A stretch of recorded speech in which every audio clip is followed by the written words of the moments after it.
Hi అందరికీ నమస్తే. ఈరోజు నేను మీకోసం పొగలు కక్కే సూపర్ టెంప్టింగ్ మష్రూమ్ బిర్యానీ తీసుకొచ్చేసానండి. ఇంకెందుకు ఆలస్యం మరి మొదలెడదామా? దానికి కావాల్సిన ఇంగ్రీడియెంట్స్ వచ్చేసి నేనైతే 4 ప్యాకెట్స్ మష్రూమ్స్ తీసుకున్నాను. అవి చక్కగా నీళ్ళల్లో అట్లా బాగా వాష్ చేసుకొని పక్కన పెట్టుకుందాము. ఇప్పుడైతే 3 ఉల్లిపాయలు, ఒక 5 టమాటాలు, ఇంకా కొంచెం పుదీనా మంచి ఫ్రెష్ లీవ్స్ తీసుకోండి. ఇంకా 6, 7 పచ్చిమిర్చి అన్నిటిని చాప్ చేసుకోండి. ఇప్పుడు ఒక కుక్కర్ తీసుకున్నాను. ఏ సైజ్ అయినా పర్లేదు.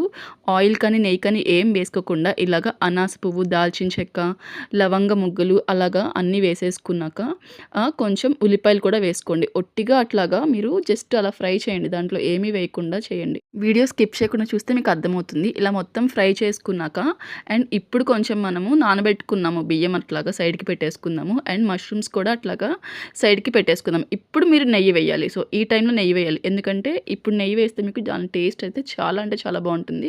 అండ్ పచ్చిమిరపకాయలు కూడా వేసేస్తాము. అవన్నీ వేసుకున్నాక బాగా మగ్గాలండి పచ్చిమిరపకాయలు. సో మగ్గేంత వరకు వేసుకోండి. ఈలోపు మనము కొంచెం ఒక 1 టేబుల్ స్పూన్ అల్లం వెల్లుల్లి పేస్ట్ కూడా వేసేసుకుందాము. వెజిటేరియన్స్కి ప్రోటీన్ అందించే ఒక మంచి ఆహారం మష్రూమ్స్ అని కూడా చెప్పవచ్చు. అండ్ ఇప్పుడు మనము టమాటాలు కూడా వేసేసుకుందాం. ఒక బిర్యానీ ఆకు వేసుకుందామండి. అండ్ ఇప్పుడైతే మష్రూమ్స్ ఇందాక మనము కడిగి పెట్టుకున్నాం కదా, అవన్నీ కూడా వేసేద్దాము. అండ్ ఇప్పుడు మూత పెట్టేసి కొంచెం సేపు అట్లాగా వాటిని వదిలేద్దాం. ఈలోపు మనం పుదీనాను కూడా అలాగ వాష్ చేసుకుని నెట్లో పక్కన పెట్టేసుకుందాము. ఓకే, మష్రూమ్స్ ఎంతవరకు వచ్చిందో చూద్దామండి. వావ్! మష్రూమ్స్ అయితే లోపల నుంచి ఆయిల్ అనేది బయటకు వచ్చింది. సో ఈ టైంలో మనము సాల్ట్ వేయాలి. మేమైతే ఒక 2 టేబుల్ స్పూన్స్ సాల్ట్ వేసాం. మీరు చూసుకుని వేసుకోండి. మళ్ళీ ఎక్కువైతే బాగోదు కదా.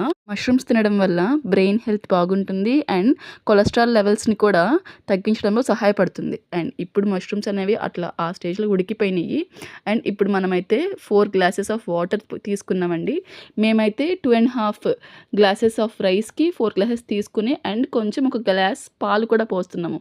పాలెందుకు పోస్తామంటే బిర్యానీలో మనకి స్మూత్‌నెస్ కోసం. అండ్ ఇప్పుడు దాంట్లోకి పుదీనా వేసేసుకున్నాము. అండ్ బిర్యానీ మసాలా ఒక 2 ప్యాకెట్స్ వేసామండి మేమైతే. అవి అలా కలిపేసుకుని ఇప్పుడు మనము కొంచెం సాల్ట్ చూసుకుందాము. అండ్ సాల్ట్ తక్కువే సాల్ట్ వేసేసుకుందాము. అలాగ బాగా మరుగుతున్న వాటర్‌లో మనం ఇప్పుడు రైస్ వేసేసుకుందాము. రైస్ ఎప్పుడు కూడా మనం నానబెట్టకూడదు. కడుక్కుని అట్లాగా నెట్‌లో మనము సైడ్‌కి పెట్టించుకుని ఉంచుకోవాలనమాట. సో ఇప్పుడు మనము అలాగా రైస్‌నన్నీ వేసేసినాక మూత పెట్టేసి ఉడికించుకుందాము. ఎప్పుడైనా బిర్యానీస్‌లో మనము పుదీనా ఎక్కువ వేయాలండి. కొంతమంది చాలా తక్కువ వేసుకుంటారు తినరు అని చెప్పి. బట్ టేస్ట్ మొత్తం పుదీనా నుంచి చాలా బాగా ఎన్హాన్స్ అవుతుంది. తెలియక చాలామంది కొంచెం కొంచెం వేసేసుకుంటారు. ఏదో ఏసాము అన్న పేరుకి. కానీ అట్లా వేయొద్దు. ఫినిషింగ్ టచ్‌గా అట్లాగా నిమ్మరసాన్ని పోసుకుందామండి. నిమ్మరసం పోసుకున్నాక అట్లా బిర్యానీ మొత్తం కింద నుంచి పైకి ఫుల్‌గా టాస్ చేయాలి. గట్టిగా టాస్ చేస్తే మెతుకనేది చినిగిపోతుంది కదా.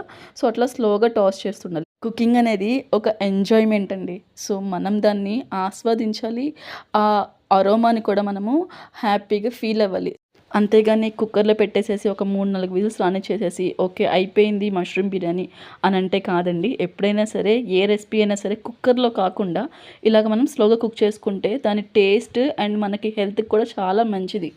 మీకేంటండి బాగానే చెప్తారు. కానీ బిజీ షెడ్యూల్‌లో మనకి అంత స్లో కుకింగ్ ఎట్లా వర్కౌట్ అవుతుంది అనుకుంటున్నారా? ఏం లేదండి. ఒక అరగంట ముందు రెసిపీని స్టార్ట్ చేయండి. అప్పుడు చూడండి ఎందుకు ఇన్ టైమ్‌లో మీ రెసిపీ కంప్లీట్ అవ్వదు అని. ఇంకెందుకు లేట్.